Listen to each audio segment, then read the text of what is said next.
Welcome to Your Two Cents, the podcast. I'm Alicia Mccarvell. And I'm Sylvia Beirnes. Your Two Cents, the podcast is proudly made with credit unions because they're just as obsessed with talking about money as we are. Weddings can be so expensive. I shouldn't even say can be. Most of them are. And we typically only talk about how expensive it is for the bride and groom, when realistically, your guests are paying money, your bridesmaids, your groomsmen are paying money. So that's what we're going to talk about today. We're super excited. We're having a conversation that is so rarely had, and it is, what is the cost of weddings to the people that you love who you've invited into your circle? And I'm telling you, it's a super fun conversation. Okay, so we've got a bride-to-be, a bridesmaid, and wedding attendant. We've got a bride celebrating 15 years of marriage and a wedding planner. And they're all gonna kind of break down their own experiences and how they value weddings, the cost, and what they think is important and what we think is important. No, it's a really fun conversation, so we can't wait for you to listen. And this is Your Two Cents, the podcast, proudly made by Bicoastal in partnership with credit unions.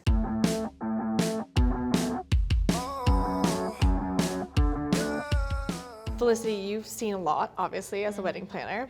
What do you think would be the best way for brides, grooms, and like wedding party and people involved in the weddings to go about setting better expectations or being more transparent? Yeah. Is there something that you do with your clients, or is there something you've seen that worked well? Yeah, I think the biggest thing is just, for the bride and groom especially, just to sit down and talk about priorities first. Like, what matters to you? What do you want to have in your wedding? Like, not even like how many guests you're going to invite or anything like that, but just priorities. Because I think, like you had said, like about external factors and influences and things like that, like people are scrolling TikTok and Instagram, whatever, and they see all these big things. But I feel like just sitting down, talking about priorities first, and then saying, how much can we realistically afford? Like, if you make $50,000 a year, do not have a $50,000 wedding. Yeah, you know what I mean? Like, in this day and age, it's so hard. Like, even just to go to the grocery store, it's so expensive. So, like, I just feel like sitting down, what can you realistically afford? What are your priorities? And just kind of go from there. But then also have those, like, very hard and awkward conversations up front with your parents or with anyone that may be contributing to the wedding.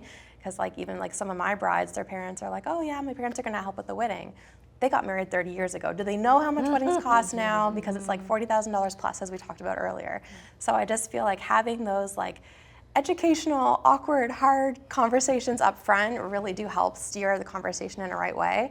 Because otherwise you're just kind of like setting everybody up for like failure, I guess, or like disappointment or like hurt feelings or anything like that, right? So I find just priorities, how much can you realistically afford? And then of course, like just reaching out to people that may be helping you to see if they will help you, if they can help you, and kind of go from there. External factors are a huge part of this.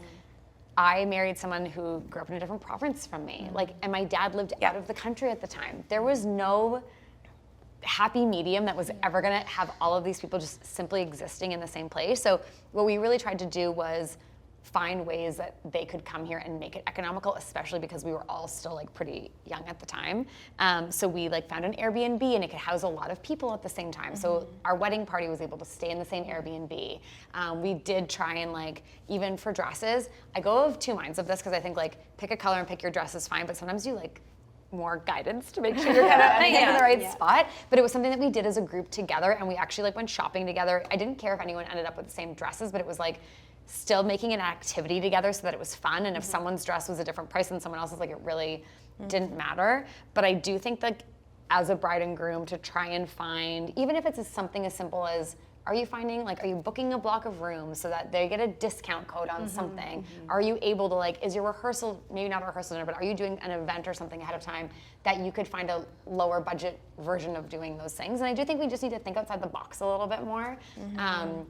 Like we did things like, because people were coming to Nova Scotia for the first time, a lot of them, we were like, let's go on a boat cruise. We just did like something that was like a bit more fun and economical, and other people were on that boat. It wasn't like pay for your private yacht. It was like, we're going on the tall ship Sylvia, and that's what we're doing. And everyone loved it. And so I think like thinking about things not being as like exclusive and like high end, like again, it's about people being there to celebrate you, and I would take those people being there over not being there in a heartbeat. But like I just came in a situation where it was like, I know for sure probably 70% of the people at our wedding had to travel to come to it, and that was a huge burden on our shoulders, but we tried to do everything we could to like make it as fun as possible, make sure that before people arrived, we were actually completely organized so that we could spend time with everybody, because that was a big weight on our shoulders too, was like, if you're coming all the way here and you don't get to talk to us, then I would have felt terrible. Yeah. By the time people actually got there, we were done. Like, we had no existing to-dos, like little tiny things, but we weren't like scrambling, and so we took the onus of being hyper organized to be able to give people our time, and I think that actually went a really long way for people too, because they didn't feel like they showed up in this place where they didn't know anybody or anything, and then we were at arm's length from them as well. Yeah. Nicole, looking back at your wedding 15 years ago, is there anything you regret not doing or you regret doing? I say this to Teddy all the time, that I regret not having an opportunity to really spend time with every single person there. So, and we didn't have a huge attendee list. I think we only had 100 people of our nearest and dearest. But even getting around to all of those people in such a short period of time, it was impossible.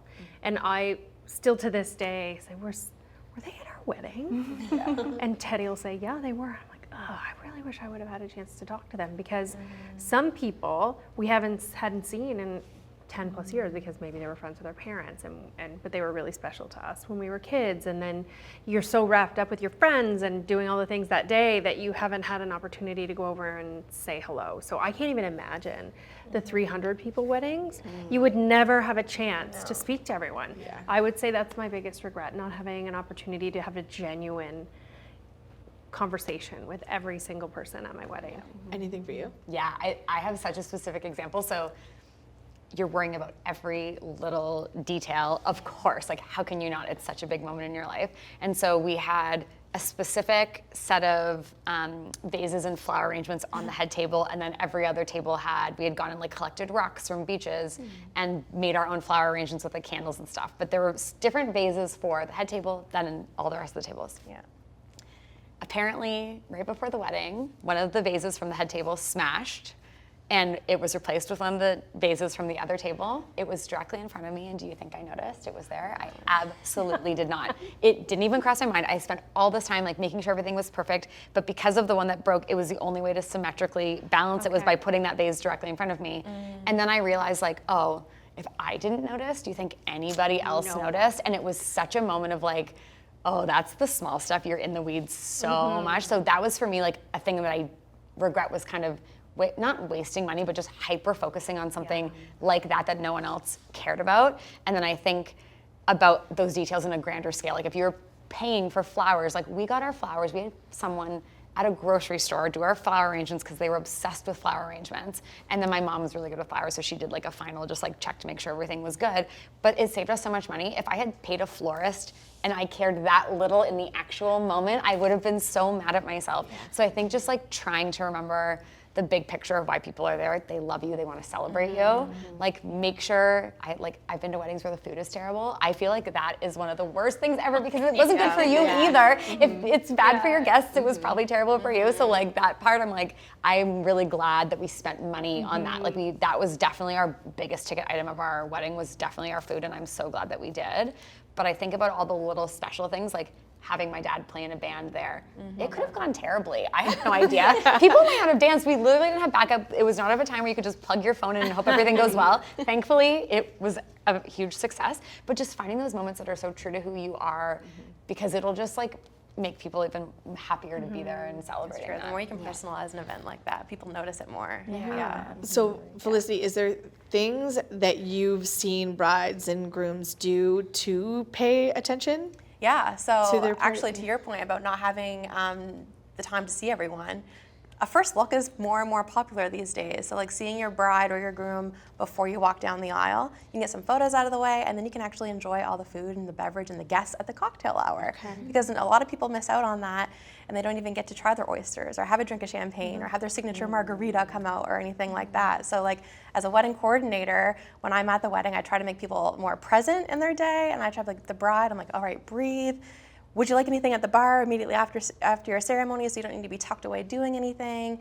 And I find like that is one thing, a first look doing that, so you can save some time to hang out with your guests. And then like hyper focusing on the little details. when you hire a coordinator, we're the ones that do that for you. We know your plans like the back of your hand, so then you can actually be fully present on your wedding day. Because like, put a little plug in, but like when you don't hire a wedding coordinator, you are focusing on that, or your friends or your family are kind of like thrown to the punch to be able to do those things for you when they should just be around you celebrating you. Yeah. So I find just those little tiny things, like they might like, you know, you might not want to have the first look going before you walk down the aisle, but it does hit a little bit different when you do go down the aisle, because I feel like your stress and your nerves are gone, and it's like you're not going to black out. So there's so many perks to like the first look, joining the cocktail hour, hiring a coordinator. Like there's all kinds of little things that you can do to be more present and not hyper-focused and spend time with your guests on your wedding day.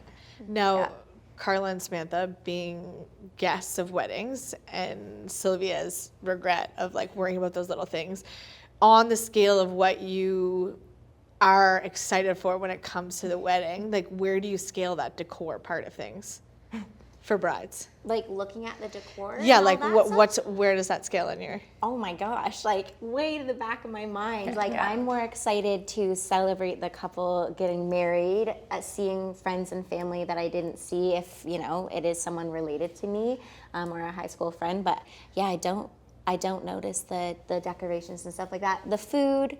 That's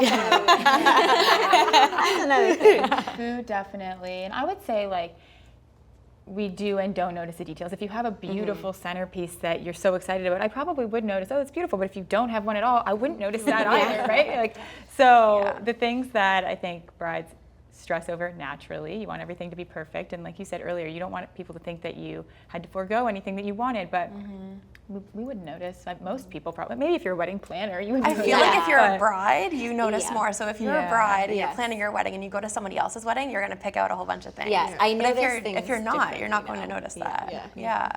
It's a great question because I barely remember. Like, I think you're right. Something really beautiful, you're gonna be like, that's really beautiful. But I've never walked into a wedding and been like, You know what would Not be even great that here? You know what would be great here? I think that's the like most unique part. Like, so when I lost my job, I did day of wedding support. So not wedding planning, but I had 4 friends get married and I took on the role of like basically disaster coordinator during the day and putting things together. And the biggest thing I gave from my own personal experience, which I know is a lot of brides' experiences, is that anything could go wrong, and in the grand scheme of your day, it's not going to matter. Like, and it genuinely, you think when you're planning it, it's such a big deal, but then once you're going through it, like the venue could have caught on fire, and I was just genuinely so happy to have all of my people there that we just would have figured it out. We would have found another place to be. We would have figured it out in that moment. And I remember like dwelling on those little things so much and then coming out of it being like, ugh, you could have spent your time doing so much other stuff than just that. But yeah, I just wanted to emphasize that point because I think you get stuck in the moment of, and again, it's what's important to you, not what's important to your guests. They don't know that that bouquet of flowers is like something that you've dreamed of forever. Like they don't, they don't necessarily know that. So if something goes wrong with that, that's kind of your thing to hold. They're not going to notice or even, care about it. So I think music's important. I would rank music over decor. Yeah. If your music is awful and your dance floor isn't celebratory and fun, like, I don't know, we don't get that many chances to go and dance anymore. Like that, and it's such a fun part of celebrating that's so like, it's for all ages. You have everyone from like little kids to grandparents on a dance floor. If the dance floor is not bumping, like to me, that's a bigger flop than not having the flower arrangement. And you can do that economically. You don't even have to have a DJ anymore. Like there are ways to do that. Or pick like a friend who's maybe not specifically in the wedding party. Like if you have someone important to you that maybe you don't have a specific role for them, but you're like, that person has always like got the playlist. Put them in charge of like plugging their phone in or getting something to I've do had that. brides send with the RSVPs like song suggestions, Yeah. and then at the event, so they might have had a DJ for 3 hours, but after hours, they have a curated playlist of what their guests have suggested for like songs and stuff. Stealing that idea. Yeah, I just think it's like cool to listen because I do think at the root of weddings it's about like celebrating love, celebrating yourself, and being around the people that you love. But it's so easy with external influences and what you think it's supposed to be and what we were told it needs to be to kind of get lost in that moment of like is this important to me, or do I just want it to look like this, or do I just want it, where do I want to, I don't know, what do I want to look back when it comes to like the photos and like the feeling? And Scott and I talk all the time. I would go relive my wedding any day. I would love to go back to that day because it was my favorite people all together for a whole entire day. It was at Alicia, and it cost me $250 to rent the space. We were at capacity. Like it was not, the drinks were poured heavy. We had a DJ who fell asleep in the second last song of the night. We had it was just genuinely ours. And I don't think that anything could have ruined that in like the moment of the actual day, which You're never gonna have all those people in one room that you love ever again, hardly. It was the first time my parents who had been divorced had been in the same room since in years, and having people like that kind of put aside their differences to show up for you, like to me, those are like huge acts of love, and so like. Nothing would have put them in the same room. So to have them like even standing together and speaking for you, Or was like standing in a photo together. Completely, it was so beautiful. And then to share that with my in-laws and that side of my family that I love so much. I'm going off script on this, but there's a role that I don't think gets talked about enough in weddings, which is the MC. So I've been asked to be the MC of a couple of different weddings, and I take that job very seriously because, and speeches in general. So I feel like there's two sides to this. If you're asked to do that job, I think it's a really great way to be involved in a wedding that maybe doesn't cost you as much. Maybe you aren't expected to do all the same things. It's a really important role. You're keeping things flowing. But my husband and I emceed together one time, and we literally treated it as if we were writing episodes of television. Like we poured over this thing because we were like, we love this couple so much, but we also didn't know his side of the wedding party. So we had to like dig in and find out information because we wanted to make sure it was really tailored. I took that job really seriously, and it was a time commitment that I could give them, and it didn't necessarily cost me anything to do that, but we really wanted to pour into it. I don't know that wedding parties understand how much work it is to be an MC. I also don't know that people who are asked to give speeches do enough to prep all the time. And so I think it goes in both ways to like set an expectation of like, what do you want that job to look like? And if I'm asking you to speak, are you comfortable getting up in front of a crowd? If you're not, do you have someone else who would like to speak for you? Because I have seen epically bad wedding speeches that you're sitting there and we still talk about them. People that I know have been married for 15 years, like, and remember when that, and it's awful. It's such an awful thing to say, but I really think like that's some of the stuff that people really remember because it's the height of the celebration of love. So I wanted to just shout out MCs to open up that, but also speeches in general at weddings. Credit unions are the ultimate choice for your financial needs because they aren't just there to help with your money. They celebrate all the things that make your financial situation unique. Credit unions know that your financial journey is so deeply personal, and they support it with expertise and genuine care. No matter what stage of life you're in, credit unions are there to help with custom-tailored banking solutions that are as unique as you are. Credit unions are the proud sponsor of Your 2 Cents to the podcast. I've been an MC twice. I loved that. I loved that way more than being a bridesmaid. Sorry to all the bridesmaids. But I loved being an MC because it was a really unique way to like be a part of the day, but I didn't have the same expectations as like a bridesmaid per se. But yeah, shout out to all the MCs. How do you view MCs in your, I know that's not really not a financial conversation. I just think it's actually like a job that goes a little bit unsung in the world. As a wedding planner and like coordinator on the day of, like I work very closely with an MC because like half the time they don't know the schedule of the day or the order of events for the evening. So I'm always cueing them, being like, okay, you're on deck in 5, go use the bathroom, go have a smoke, do whatever you need to do. And then I kind of like prompt them to like what to do, as well as the DJ, because some people don't have an MC and their DJ will be doing that. And sometimes there's really good ones and sometimes there's not. So you kind of have to like gauge that because like you said, they could be really terrible, not public speakers. So like myself, I've actually created a resource for brides. So like here's like an MC script guide, but then there's like a couple pages in the front being like how important this role is, and you've been chosen, congratulations. This is what's kind of expected of you, because like a lot of people, this is your first rodeo, they've never been an MC before. But I feel like it's very endearing when somebody gets asked to be an MC. Like I was, before I started my business, I was asked to be an MC and a coordinator for this, for like 2 different weddings. And so I did coordination for free, and I was emceeing that, co-emceeing that one. And then I did another wedding where I was just emceeing, but it was like doing the whole grand entrance and everything. I'm like, that's not really my thing, but I'll do it for you, you know? Like, all right, everybody on your feet, you know? But yeah, I feel like it's a very endearing task to give somebody. They might not be in your wedding party, but again, it's not as much of a financial commitment. You just kind of show up, you're a guest, but you hop on the mic every now and again. I have a question for everybody. You guys are already married, but we'll still keep it in there to like look back. If you had to save money on your wedding in one of these places, where would you save it? Okay. Your dress, the food, the flowers. We'll say flowers decor because flowers aren't always as important. So dress, what did I say now? Decor. Dress, food, decor, or venue. Where are you saving your money? What's most important to you and least important, I guess, there? I'd save money on a dress. I literally could go thrift it if I needed to. Okay. And then next in line would be decor, because you can find some good things from the thrift store and IKEA. I've learned that. And then top priority would be venue and food. That's where I wouldn't skimp out, because you want to make sure it houses enough people, and your food you're feeding your guests. So Okay. What about you? Yeah, for me, I would say dress and food are most important. I Okay. could just eat at a really good restaurant in a beautiful dress and call it Yeah, okay. a wedding. yeah. The venue and decor, yeah, not as important to me for sure. But Okay. I definitely, the one thing after people leave a wedding and everyone's kind of together whispering like that food was so bad, Yeah. I would die at my wedding. So food is definitely up there. Yeah, same for me. Food is at the top. Okay. Venue, you have to be comfortable. You're creating like an atmosphere for your guests. But then like dress, like I got mine off the rack for $875, you know, and I probably could have went cheaper. Probably got a secondhand. There's websites online that you only wear your wedding dress once. It's not like it's destroyed.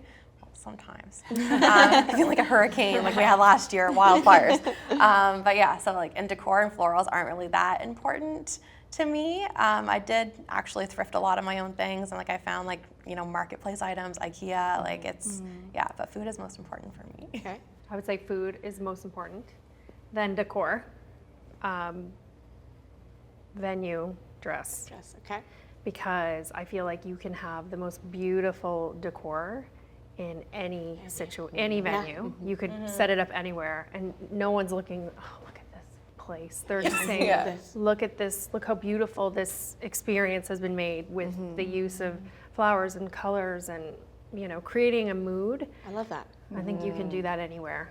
Yeah. I really love that answer. And also, you can do that anywhere. Yeah. I have the Thinking eye. that. Nicole's like, I know exactly what to do in these spaces.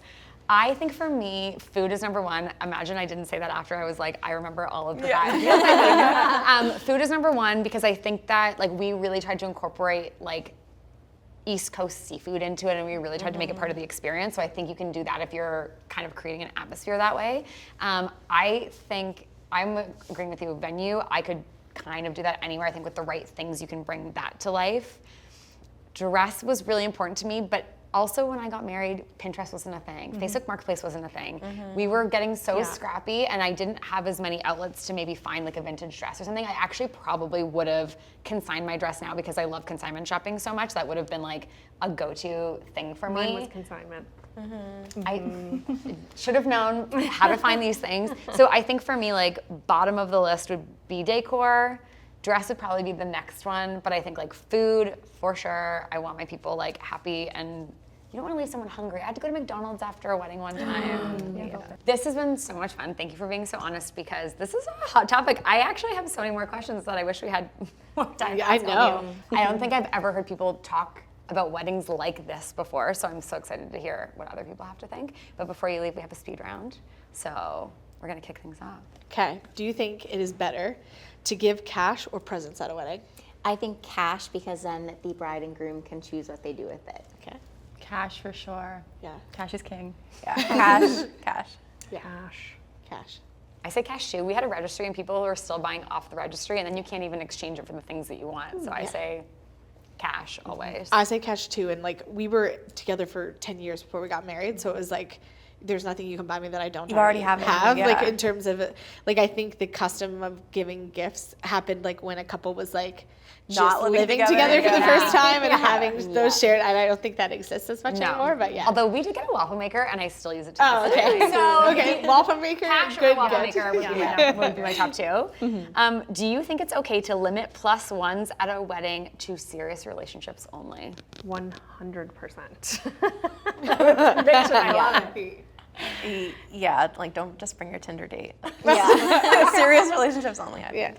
Yeah, absolutely. I think it's about the bride, not the guest and who they may or may not casually be dating. Yeah. I say absolutely, because if I don't know you and I wouldn't pay for your meal, like it sounds mean, but uncomfortable. you know, it's my money. Yeah. Yeah, that's a good boundary. Yeah.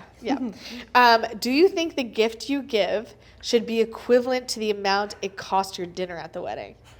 I think it's honestly up to the individual. It's whatever you can afford at that time, so it shouldn't really matter. Yeah, I agree. I think that I don't ever know what the dinner costs. Yeah. So You're not getting and if a I have bill. to get McDonald's on the way home, I'm taking that out of your But also, I think it depends, like if what a person can afford, and if they've spent $1,000 on a flight to get to your wedding, then maybe they don't gift as much. So it's really up to the individual. Yeah, I agree. Same thing. Yeah. Is there an etiquette rule around this, by the way? I'm not the great queen of question. etiquette, but I wouldn't say no. Just to touch on her point, like it's a lot of money to go to a wedding sometimes, and like honestly, like the bride and groom don't remember who gave them what after the fact. Either they're just ripping open cards and seeing how much money they can get back because they spent so much on their wedding. They're just trying to recoup. That's all. Me That's all. in my mom's basement. Yeah. Literally at 4 a.m. Scott and I still in our outfits going through. Don't even read them. We did read them, but we were going through, sitting in the basement, going through our cards because we had spent that money and like we didn't have a lot of money. And I remember going to the end of the night, calling the hotel to be like, can we still come there? Because it was like 4:30 in the morning, and being like, can we still come there? And leaving, being like, it was a sense of relief. Like, Yeah, it is. yeah, we made this amount of money off of it, or it helped pay for the whole thing. Yeah. Sorry, Nicole, I didn't. No, that's actually hilarious because that's exactly what Teddy and I did. It's We were in the hotel bed thinking, okay, we can pay the photographer. All right, great. Yeah. We can pay the rest of the food price. And we laughed our heads off. We thought it we was had a blast. hilarious. So- You're like, what are we gonna do? But yes, I don't think that it should be a set amount of money. You have to like do the calculation of, well, average cost of food is probably $150 a plate, so I just think you give what you can give. And the last question is, should you send a wedding gift if you were invited but didn't attend a wedding? I would. That's just, I'm a gift giver. That's the way I am. And I personally would do that. Again, I'm not the queen of etiquette. There's no hard and fast rule, I don't think. But like, let's just say you were invited, you RSVP'd yes, and then you were like, oh, the week up, I'm not coming anymore. I would still send a gift. I think it's kind of rude not to, because at that point, the bride's probably already paid for your meal and probably already paid for your charger plate and your napkin and all the things that go with it. that's It's just rude not to. What if you RSVP on time? No. Then Does that change no, your answer? I think that kind of like you've got a free pass, in my opinion. Yeah. Yeah, I would say it depends on the situation. If you're RSVPing no and it may be due to financial reasons, then maybe you really can't afford to send a gift. Or, if it's one of your closest friends or family members and you're just not able to make it because of circumstances, then maybe, it's more appropriate that you do, but it just depends. Yeah, it's a situational question. Yeah. It's like either a yes or a no, but it just depends again on the individual's finances at the time, I think. So if you want to, you can. If you can't, you can't. Yeah, true. And I'm very of the mindset that I don't really remember everybody who gave me something or didn't give me something in the moment. Like I cared more about them Who was being there, there, exactly. not like tallying on the card who I a didn't mental get. note, I did not keep a Yeah. mental note gave me of although I just come to find out my brides have been keeping a mental note of me giving them a card or not. I'm devastated that I ruined that for them. I'm gonna have to go home and make cards now. I feel awful. Apology tour. Yeah. Exactly. My apology tour. Sorry, your wedding was 8 years ago and I didn't give you a card. My bad. They're like, we're not even married anymore. Double apology for that one. Sorry. It was probably because I didn't get you a card. Oh, man. My mom made us, we did a classic, opening of everything, and she kept a list. But I will say that's because since I was tiny, even after birthday parties, it was like, you are sending thank you cards to everybody. So it wasn't about, what did they give you? It was just these are the people who've given you something, and then we could just write a card to say thank you. And I will say that when we got married, well, we did get cash for sure. It was still very much a tradition of you're gonna go and do a registry. So we did get a lot of physical gifts. So it was more not because we were tallying. I couldn't even tell you who gave me what actually, except for the waffle maker person. So shout out to waffle maker, most memorable gift at the wedding. But it was more just to be courteous and send that thank you card. I also think that if you get a thank you card like a year later, I'd still be like, that's really sweet. The pressure on a bride and groom to send out thank you cards, like there's some, what is the etiquette around that? Because I was told it's like a month.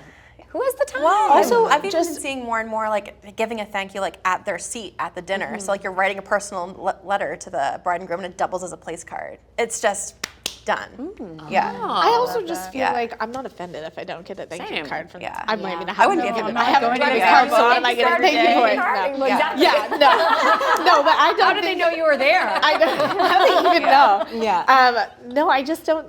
Same thing for like bridal showers and things. Like I've gotten thank you cards, and personally for me, I'm gonna say this. It's gonna sound controversial. Waste of money. I feel like you're grateful for me being there, anyways. Like I don't need you to send me a card to tell me that. Like I hugged you. I was there. You seemed happy that I was. So yeah, I feel like if you're gonna save money, thank you cards are it. Say it in person. Absolutely. Yeah, I agree with And a that. thank you card means, you know, nothing if it was a wedding where you didn't even get to say hi to the Yeah. bride, Yeah. right? Or they didn't even Yeah. acknowledge that you're there, which of course is not intentional, I'm sure, but that happens sometimes. And then you get a Yeah. thank you card. I'm like, I didn't even say you. Yeah. Yeah. It's in person, I think, it goes so much further. I think so too. Awesome. Well, thank you. This was so fun. I kind of want to throw a wedding now or go to a wedding. know. I right haven't been now. to one in a little It's while. really fun. But thank you. Seriously, this is an awesome conversation. And yeah, thanks for being on Your Two Cents. Thank you. Thank you. I seriously love this conversation so much. Carla, who is our seasoned wedding guest and wedding party member, talked about everything from gift giving to destination bachelorettes. Yeah, we could have talked for quite literally hours about this. Yes. Samantha, our bride-to-be, talked about surprises, and she's still got a year and a month left to plan her wedding. And then Nicole really dove into what was really important on her big day. And then Felicity gave us that behind the scenes with like a little dose of reality as to what the cost can look like and what your day looks like and the things that she knows from her brides are really important. Absolutely. At the end of the day, getting married is a celebration of people's love. So no matter where you fit into the equation, whether you're getting married or you're in the wedding party, it's okay to think about your budget in those moments. We love love, but we also love stories that have financial happy endings. We sure do. And we're so grateful to our guests today for being so transparent and honest and talking about something that's a little bit controversial. Yes, it was so much fun. This is Your Two Cents, the podcast. Proudly made with iHeart Radio, Bicoastal, and in partnership with credit unions.